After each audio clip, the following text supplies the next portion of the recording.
Hey, happy Monday to y'all. Welcome to the Common Good Podcast. I'm Doug Padgett. It is April 26th. You know, on our podcast, each day we take a little different theme. Some days we talk about politics. Some days we talk about faith. Some days we do science and economics. We always talk about news.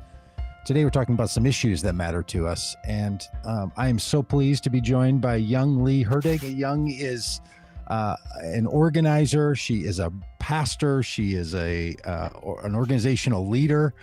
And she's a good friend. So, Young, it's really good to have you on as we talk about what our response, especially a faithful response, can be to anti-Asian violence that so many of us have become newly aware of or again aware of in our society. So I like to remind people where I am, that I'm in Minneapolis, sitting down today. It's a lot to do with what my afternoon's going to look like.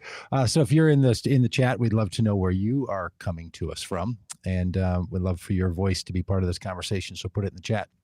And I'll just mention for those that are watching on the chats, sometimes you don't see all the places for all the comments that come because we do this live stream on multiple Facebook pages, multiple Twitter accounts, multiple YouTube channels. So people are chiming in from different places. So if you see us talking about commentators, they might not only be in the feed that you're in. But glad to have you. And along with us as viewers, and those of you that are just on the podcast, thank you for being a part of this as well. Young, tell us a little bit about where you are. I was joking with you before we started that I'm in Minneapolis wearing a T-shirt, and you're having to dress for the cold weather. It's early in the morning, and it's been cold. I'm based in Los Angeles. Sunny, sunshine city, but the weather has been different. Yeah. Well, Young, we've known each other for a number of years, and it's always good to talk to you, but it's a little sad to speak on these issues that we have to take so seriously. Not only the issue of anti-Asian violence, but that the response of faith communities hasn't been all that it could be, it seems to me, in this area. So talk about what you do at AAPI, which is one of the organizations that you run, and then we'll talk about this conference that you have coming up online on the 29th in just a few days, called OneBreath, AAPI, Christian Reflections on Anti-Asian Violence, on the evening of, again, April 29th. So tell us what you do at AAPI, and then we'll jump into this important topic too. I want to address from my first-hand experience, as AAPI is organizing pastoral lab for Asian American women ministers, funded by Lilly. And what this Atlanta shootings has done for many Asian American, particularly Asian American women, I have noticed how this particular incident triggered major, mental health issues, depression, anger, all the buried memories of their own first-hand experience of racism growing up. So some are lashing out in social media, some are weeping and crying. So it's from Canada to US. It's really tough, and mental health professionals are beyond their capacity. And for a lot of people, they've been hearing about this issue, since the former president was using anti-Asian rhetoric in his administration consistently. He did it specifically around the COVID-19 virus. And then there were the shootings in Atlanta that targeted workers at spas that were predominantly Asian. But this issue of Asian violence in the United States, it's actually been around for a long time, and has really sat at sort of a low simmer. And then we get some boiling spots. And part of what you're going to raise in the conference on the 29th, the OneBreath live webinar, is that some of this, for a lot of people, especially in Los Angeles and in the Asian community, roots back to 1992 and the LA riots that came out of the beating of Rodney King. And I had actually forgotten about that piece of it until I reread your piece that you sent over, and then remembered my friend's who's Korean and grew up, and his parents ran a little mom and pop shop grocery store, and he talked about how formative that was in his life. And I had sort of, I don't know why I hadn't really connected that. It's almost like in some of our minds, some of these issues like police violence against Black Americans get separated Mm-hmm. out from Asian violence by citizen on citizen. And way back in 1992, these were linked. Can you tell us a bit of that story that is obviously not forgotten by the communities that you're a part of, and I will I shamefully hope admit not. was forgotten by me? Yeah. You were living in Minneapolis, so you were far removed from the burning of the city.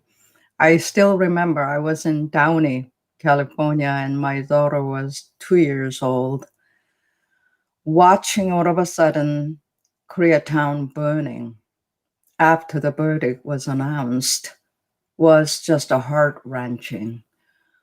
And all the areas that were burning, there were as many crosses, churches everywhere. What hit me very hard was the powerlessness of the gospel. Hmm. All the crosses are right there, and the city is burning, and the gospel of Jesus Christ had no power to intervene. So I wrote that piece in 2 hours. Wow. I was so angry after proposition hit, contrary to their announcement and promise that they're going to open grocery stores in South LA. And then the way Proposition 209 was framed, it was a very dubious framing, as if it is California Civil Rights Initiative, but it was, ending of affirmative action, Prop What 209. what was Proposition 209 back in the early 90s? What was that about? California Civil Rights Initiative, and tons of money was pumped in, Hmm. and people thought they were voting for civil rights. But in fact, it's Huh. canceling affirmative action. So it's Prop 209. Wow.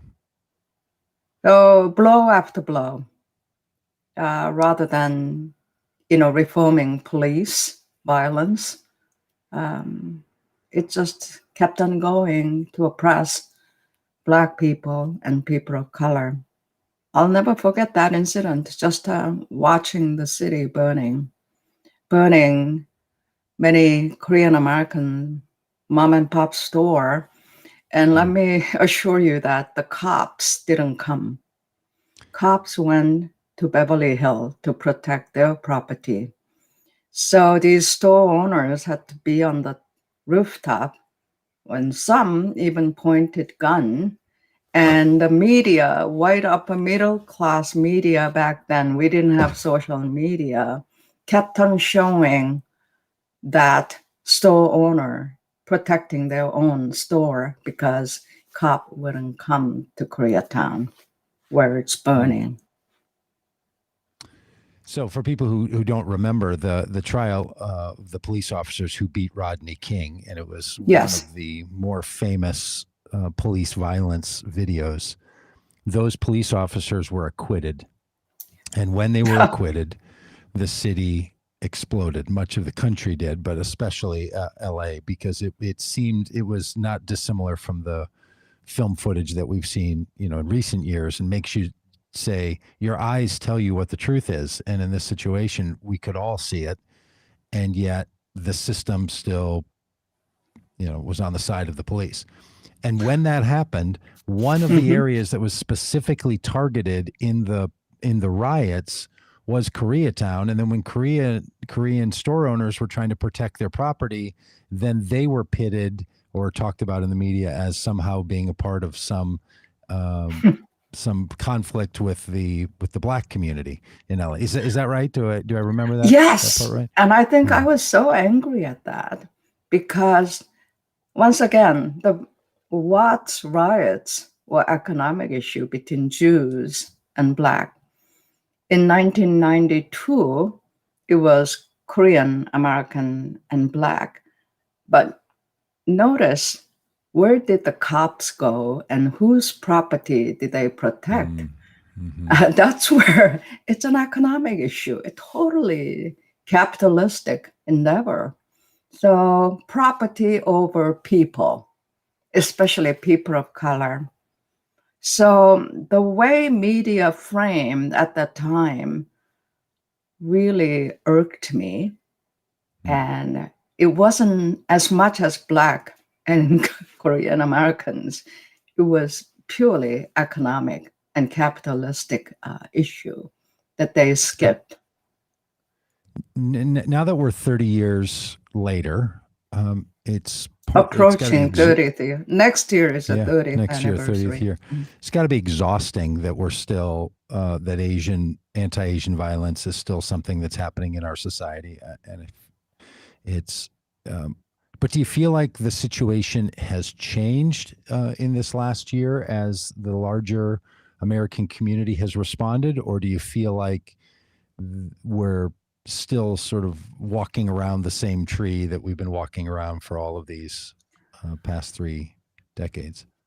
Well, I lived in Minnesota, St. Paul, Minnesota, and my husband is Minnesotan. And, little kudos to you. How many people had to come out and fight for justice?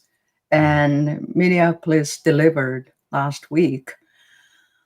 It's a progress, but it's only just beginning, not an end, for seeking justice and police reform.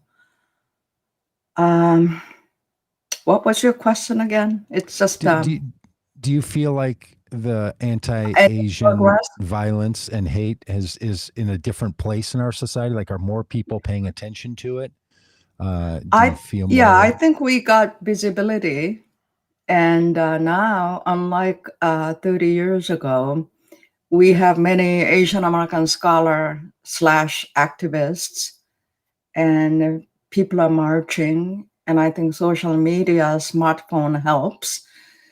We don't have to just rely on mainstream media to cover our stories told by our people. So, on the one hand, it has progressed, but on the other hand, it just is. I know many people whose parents, grandparents were spat on and knocked down on the street randomly. So, can you imagine? Not Mississippi, but in San Francisco, in Chinatown, Asian American, Chinese American cannot walk safely.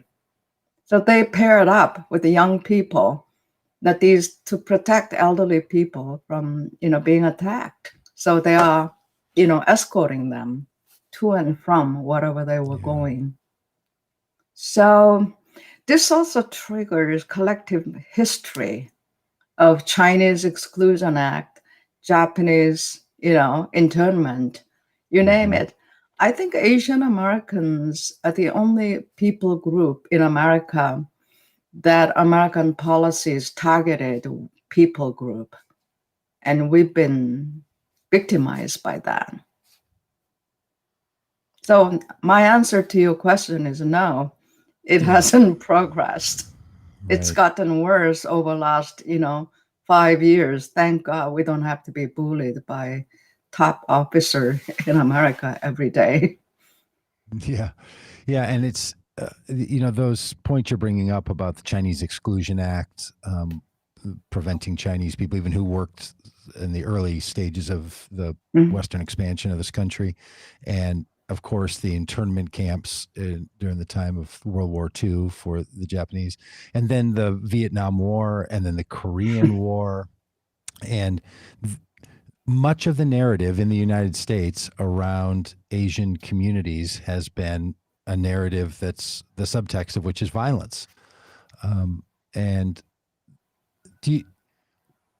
I'm careful about this question because I know this is so personal and traumatizing, and that's why you're doing the webinar that you're going to do, with health professionals and other clergy on the 29th, because so many people in the Asian community have been so deeply impacted, and it's hard to get it out. But can you talk a little bit for people for whom, with the myriad of important social issues, that would really care about this issue of how Asian communities are seen in our society, and what the difficulty and struggle and pain is. And as you, someone who has moved between Asian communities and, married to a Minnesotan, so you're in a biracial marriage, and you move in between communities and you do a lot of crossing into, non-Asian spaces. Can you give people a little help and understanding of the personal side of this? Because I worry sometimes that the news headlines again make people only think about Asian communities in light of some kind of harm or trauma, and even that is not talking it doesn't allow people to access the full scope of the Asian experience. So can you just talk a little bit about what people who don't keep up with these topics should know, and how they could know about what's going on in the anti-Asian violence efforts? For this trauma, I'm going to frame my answer as trauma of being perceived as perpetual foreigners.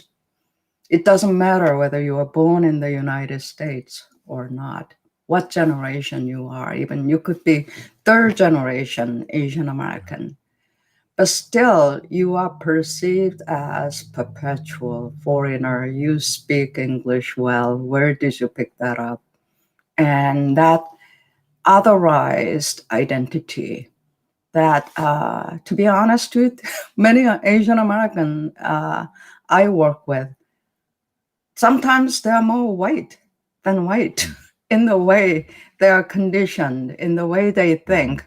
They're only Asian is symbolic identity with food and how they look.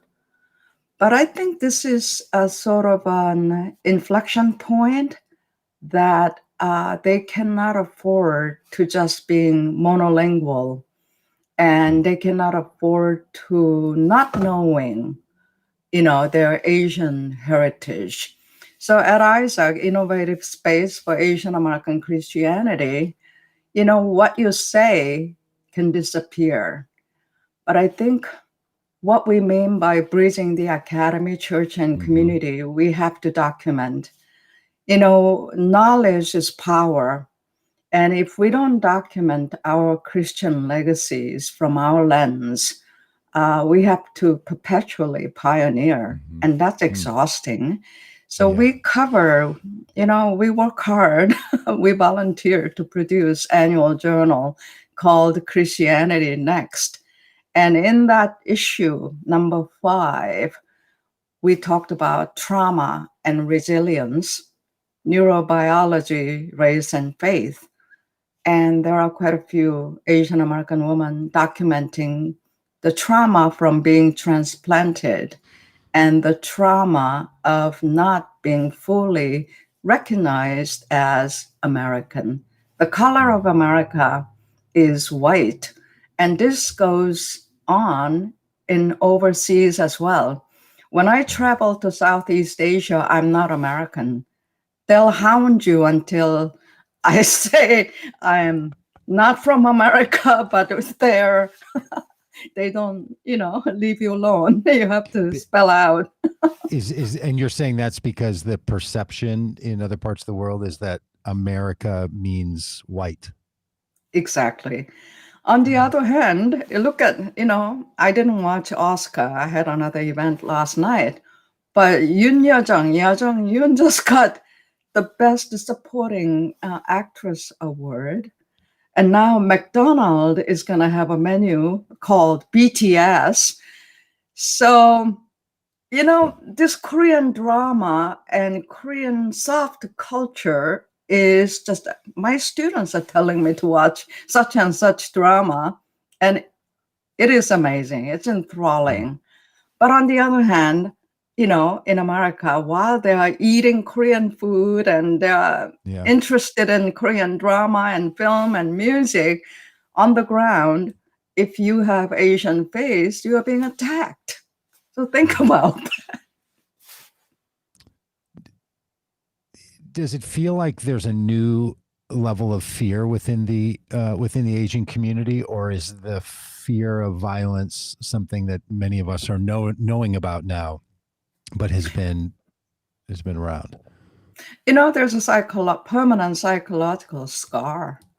So I find myself surveying my surroundings when I go out. It's because it's so random that anybody at any moment can, attack you. So I was told to carry mace, and I still didn't buy that. But this really changed our everyday life, that it's not safe to walk alone anywhere, anytime. Yeah, and what's striking to me about it is that the cases that I know about of the current rash of anti-Asian violence includes places and major cities that, I guess I was assuming that there was a sense that, maybe that kind of bigotry and cruelty would grow in places where familiarity with people of different backgrounds isn't the case. But like you say, Los Angeles, San Francisco, Atlanta, New York City. Yeah. I mean, these are the places where we're seeing the footage, the video footage. And I know from people who, Asian friends of mine, who say, but look, this is happening all over the country. And oftentimes it's never reported. Churches often know about it. Church leaders will know about it because so many people in Asian communities are connected to churches, and that can serve as a part of their cultural, superstructure. So they'll talk about it there, but they don't report to the police. They don't go to the media. There's a lot of pain and shame in it. So I guess it's surprising to me that that these places are that it's not just a lack of familiarity, right? Because there's a story in the United States that there's people who live in certain parts of our country that don't have a lot of cross-cultural experience, and that's what brews the situation for this kind of bigotry and racism. But it's actually happening in all the places. It's not only happening in those places. I don't think we have a space to cross-talk and cross boundaries. We are so siloed, and in big cities, you don't have to interact with any other races because you have enough and big size of your own ethnic, and you can remain in your ethnic enclave. I think even with social media, we are becoming more and more tribalized. And even you get to choose your own network and your own media where you reinforce what you believe.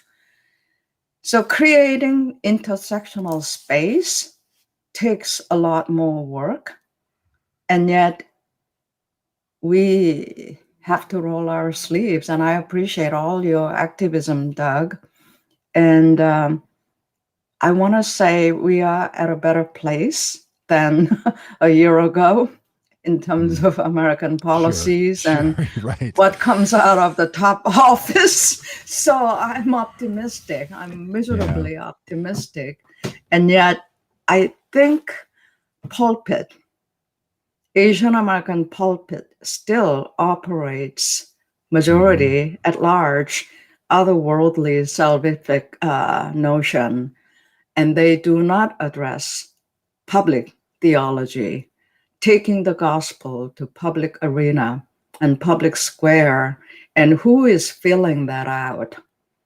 It's all John Piper, Tim Keller. I don't want to say all the names, but I don't have to say those names. Christian nationalism, that's scary. Yeah, it's scary. So this is a theological problem. It is a theological, and you're raising it on both sides. You're saying that in the Asian American church that it's also an issue, and most certainly in the non-Asian American churches.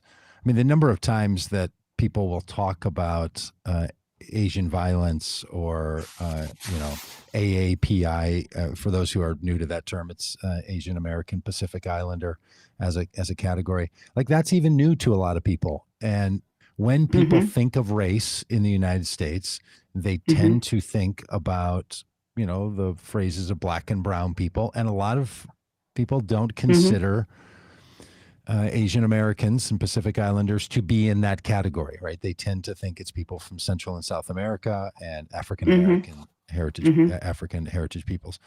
But there's the fact that people don't think about it doesn't mean it's not built into our society. And the fact that a lot of other Americans were not totally intolerant of the former president being as disparaging as he was about, with phrases that he would use and categories that he would use, just shows that there's a real ignorance about the importance of understanding this particular moment and this particular pain. And we used to joke when we were spending all of our time trying to get rid of Donald Trump as the president that we know that having a new president isn't going to solve all of our problems. But the president of the United States shouldn't be the problem. And this man was particularly problematic and needed to stop, having the power of the presidency at his disposal. But now we do find ourselves working on these other issues. Do you have any sense of what's going on in the political spaces? Like I was a little surprised that two of the women, congresswomen from California that are Orange Asian County. background. I know Orange County, and they are hardcore Republican hard right leaders. So I had some mixed emotion about what was going on there, right? I mean, Asian women leaders are very, something that seems like a really good move. Their political stance, I would, feeling a crosswinds about all that. But do you have a sense of what's happening in the political sphere of how the country's responding to the Asian community? I mean, I appreciate Grace Meng, Congresswoman, with her effort that bipartisan bill was passed, anti-AAPI hate crime bill. So that's a progress. That woman you are referring to, a congresswoman from Orange County, actually is a Christian. So, Doug, and I know the propaganda and how that works, that this subtext, God is Republican. Somehow that narrative really sits deep in Asian American Christianity. Conservative and progressive ism is a disdain. So that's why I'm deeply committed to talking about public theology, political theology. That's our next issue that we will be publishing. We cannot afford to leave our public square with Christian nationalism. Right. We need to change that. They will fill the void, I promise you. If you stay silent, somebody will start speaking up in your place. It'll be the Christian nationalists. And they mobilize. And, this QAnon phenomenon, conspiracist theory, and the former president still having influence in GOP, all of these, I think Christianity and Christians bear responsibility. Well, I agree with you wholeheartedly, my friend. All right, let's talk a little bit about this webinar that's up and coming. You call it OneBreath, AAPI, Christian Reflections on Anti-Asian Violence. It's online. It's free on April 29th, 5 p.m. Pacific time. Figure out your time zones from there. Is this open to anyone, or is it really designed for people from the Asian community? It's for everybody. Okay. Remember, it's one breath, God's ruah. Yeah. Okay. Talk about that. Why the title One Breath? We've been talking about I Can't Breathe with George Floyd and so many others who are being slaughtered before our eyes. And the breath doesn't have color. We all breathe. God breathed God's breath into us. So we want to make sure that we Christians come together and unite. And Reverend Lawrence Dove is one of the most multicultural African-American RCA pastor who's partnered with us, mentored our young adult. And I sent Korean-American young adult and Filipina to his church. Doug, many American-born had never entered into traditionally Black churches. Right. I sent them to Fame and they were shocked. And I sent them to West Angeles Church of God in Christ, and their eyes were literally about to pop out as they worship in that space. They have never ventured out to that space, even though they're nearby. So Lawrence Dove is an amazing leader. And Hannah Lee is married to Latino, and she's a social worker. And James Kang is United Methodist, and he is the only Korean American male, and he decided not to get ordained, even though he's got MD from Claremont School of Theology. He is more of an entrepreneur, and he's organizing more of a consulting role. He worked at the bishop's office for quite some time, and he volunteered for Isaac so many years. And Miyoung Hammer is a department chair at Fuller Theological Seminary School of Psychology, Marriage and Family Therapy. And she will shine some light about the impact of these racism in our body, mind, and spirit. So you are in for a treat, and we're going to talk about a little bit about our own memories of LA riots. Where were you at the time?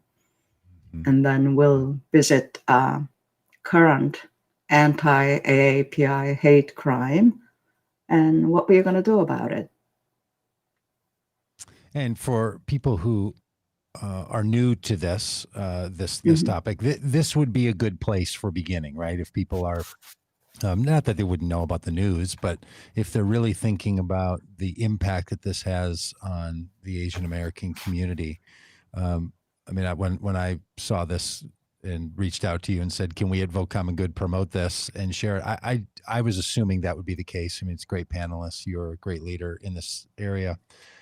So this really is designed for people who are everybody, new as much as people who are familiar, right? A bulk of activism is showing up, isn't it? Yeah. Show up. You all are welcome. Even if you are Asian haters, you are welcome. Yeah. And the idea that mental health care is an important aspect here, that's new, right? Even especially in the Asian community. I mean, it's new, frankly, in a lot of our society. There's still a lot of places where people think that mental health support is something that they shy away from or are nervous about or don't feel, comfortable talking about publicly. But that's especially true in the Asian American community, isn't it? That the pursuit of narratives of mental health for your support is something that someone should try. I think more so in the church because of stigma attached, but it is changing. LA Times reported how many Asian Americans are seeking mental health professionals, but they are overbooked and they have to turn them down. So things have changed. And just so you know, the highest rate of suicide is Asian Americans.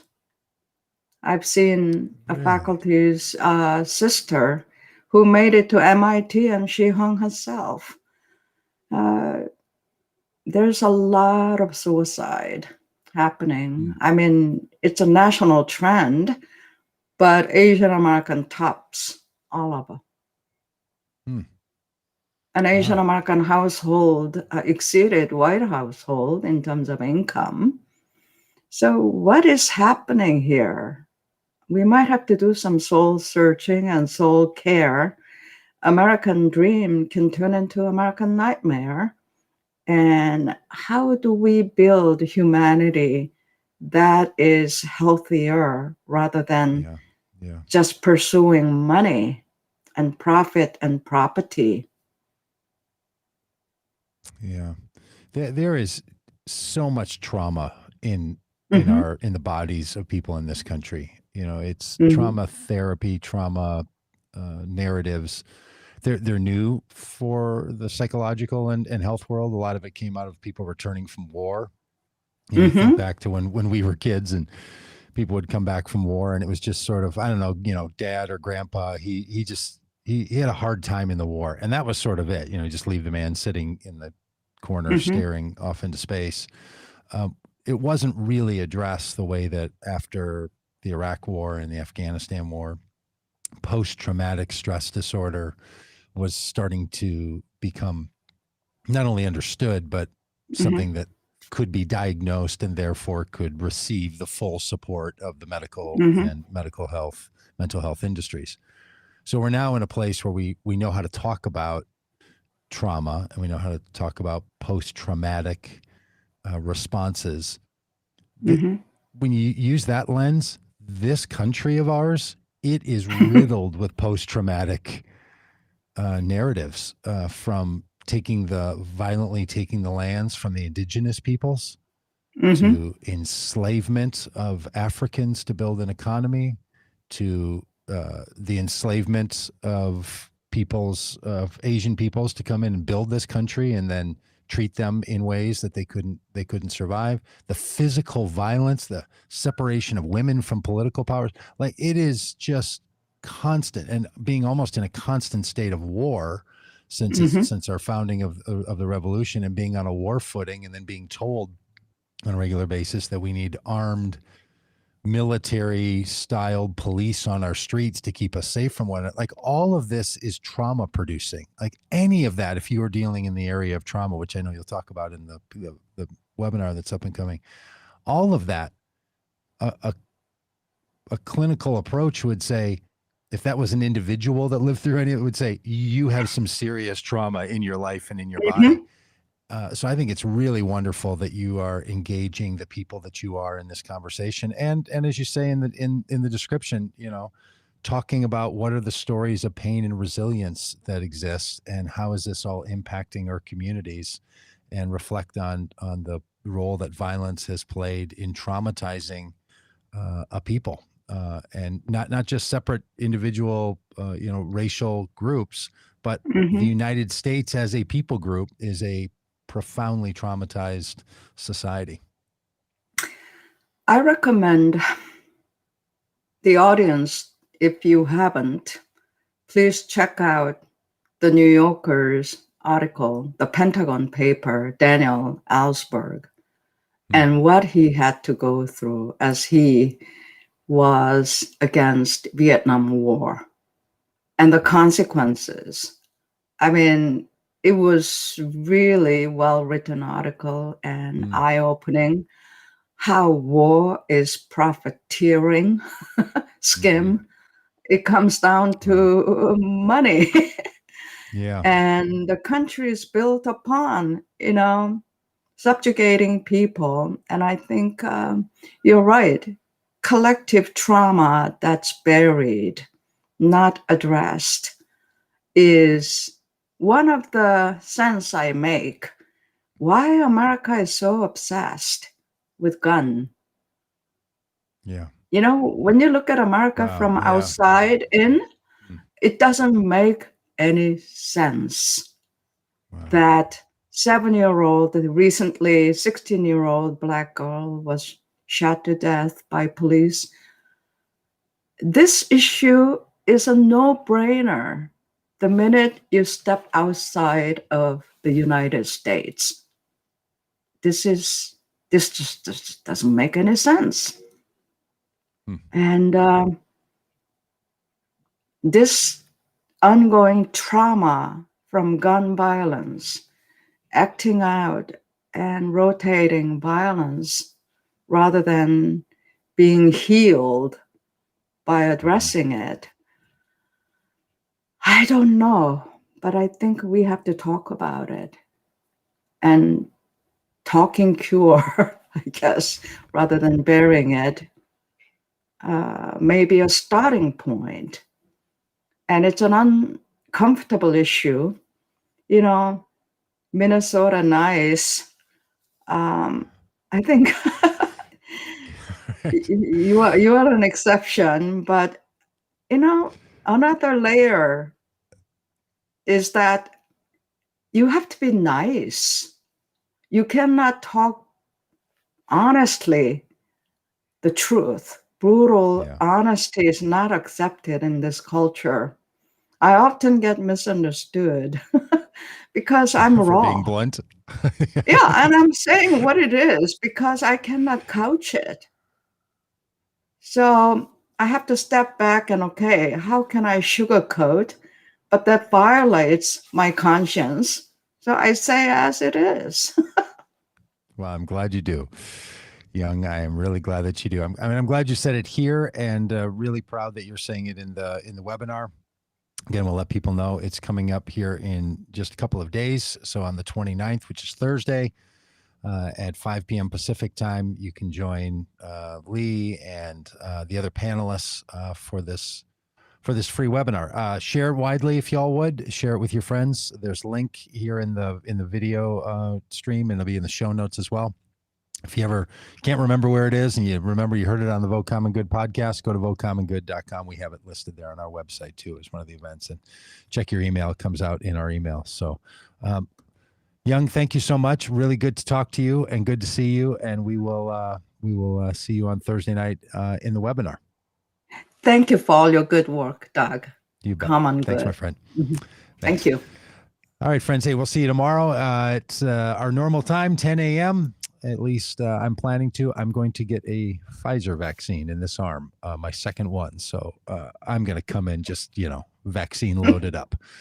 So if that all works out, it should be on. Or if I just have the chills, I don't know, I might do it that way too. Mm-hmm. And you can join us tomorrow night if you'd like, friends, when we have our fourth installment of our Threat of Christian Nationalism webinar. We're joined by Kristen Dumais as our content provider and Shane Claiborne as somebody giving a reflection. And of course, all of you, if you sign up for it, you can get all the information about this over at votecommongood.com. If you're listening on the podcast and you always listen a day late, hurry, because it's happening on Tuesday, the 27th. So it's our final one. You can watch all of those. They're all recorded. They're on our Facebook streams, they're on our YouTube channel. They'll be in the podcast. They'll be all in all the places. So you can keep up with it. But join us live tomorrow when we talk about what the response of Christian nationalism can be. And we're going to have a little bit on this issue of capitalism and how it plays into fueling Christian nationalism in this country, what people are willing to give way to for a buck or two. We'll be talking about that Wednesday, faith leaders. Thursday, Diana Butler Bass has a new book out. We're going to talk about her book called Freeing Jesus, and then we'll be talking economics on Friday. A lot going on, and I will add that you're going to be getting some information about us doing a border bike tour from San Diego, California to St. Augustine, Florida, September 10th through November 13th.